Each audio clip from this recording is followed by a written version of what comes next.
Let me ask you something. Have you ever opened your phone and felt like it already knew what mood you were in?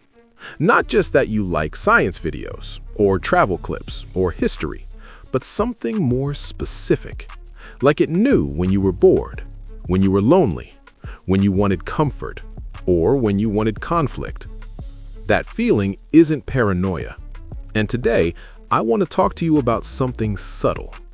How algorithms slowly shape what feels like your personality without ever asking who you are. You probably think you're just scrolling, watching one video, skipping another, maybe liking something, maybe not. It feels casual, almost meaningless. But the algorithm isn't watching what you click. It's watching how you hesitate, how long you pause, what you replay, what you almost scroll past but don't, what you watch at 2 a.m. versus 10 a.m. And here's the important part. This isn't speculation. In lab studies and large-scale experiments, researchers have shown that tiny digital behaviors, even hovering over a post for a second longer, can be used to predict emotional states and future choices. Not guesses, measured predictions. To you, it's just time passing. To the system, it's data about your mind. The algorithm doesn't know your values. It doesn't know your beliefs. It doesn't know your true self. What it knows is patterns. Patterns like, you engage more when content is slightly controversial. You stay longer when something triggers mild anxiety. You comment more when identity is involved. You scroll faster when things feel calm. So it doesn't say, this person is thoughtful, this person is curious. It says, this stimulus keeps them here. And for an engagement-driven system, that's enough. Let's say one day you watch a video that makes you slightly outraged.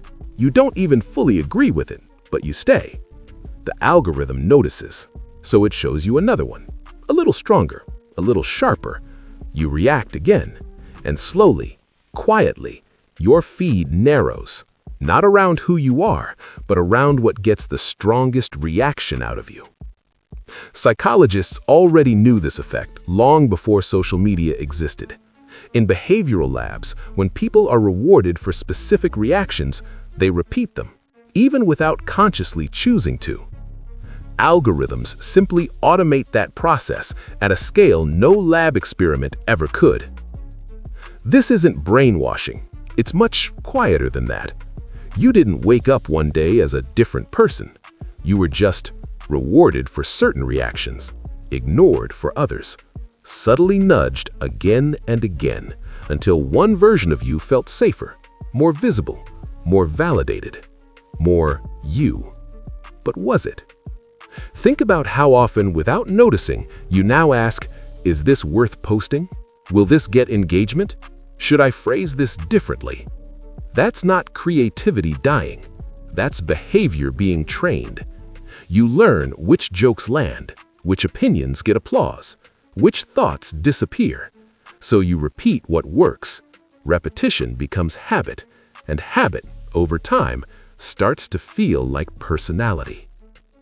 Ever notice how many people online feel strangely similar?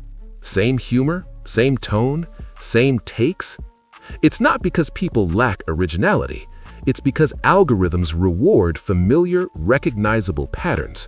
They don't want the most authentic version of you. They want the most predictable one. So millions of people are slowly shaped toward what performs, not what's deeply true. There's another layer here. Neuroscience studies show that variable rewards, unpredictable likes, surprising videos, sudden emotional spikes activate the brain's reward system far more than steady, calm content. This mechanism is well studied in addiction research. The algorithm didn't invent it. It learned how to use it. And once attention becomes a reward loop, behavior follows. Researchers are careful with language here. They don't say algorithms change your personality overnight.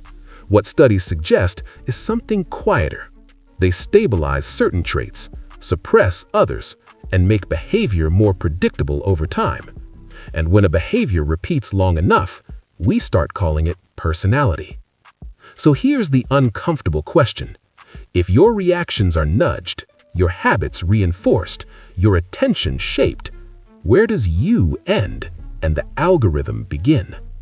What happens to the parts of you that don't perform well? The thoughts that aren't dramatic, don't fit into a post, feel meaningful but unshareable. They don't disappear. They just stop being reinforced. And over time, you might wonder, why do I feel empty even though I'm constantly expressing myself? Because expression isn't the same as exploration. You don't escape algorithms, but you can create friction. Moments where nothing is measured, reading something no one will ever see, thinking without turning it into content, changing your mind quietly, liking things without telling anyone. In research terms, this is called environmental shaping. Change the environment, especially one that constantly gives feedback, and behavior changes. And when behavior changes, identity follows. The algorithm doesn't want to know who you are. It wants to know which version of you is most likely to stay. The real question is whether you let that version become the only one you know. Because your personality isn't a data set, and you're allowed to be unpredictable. That might be the most human thing left.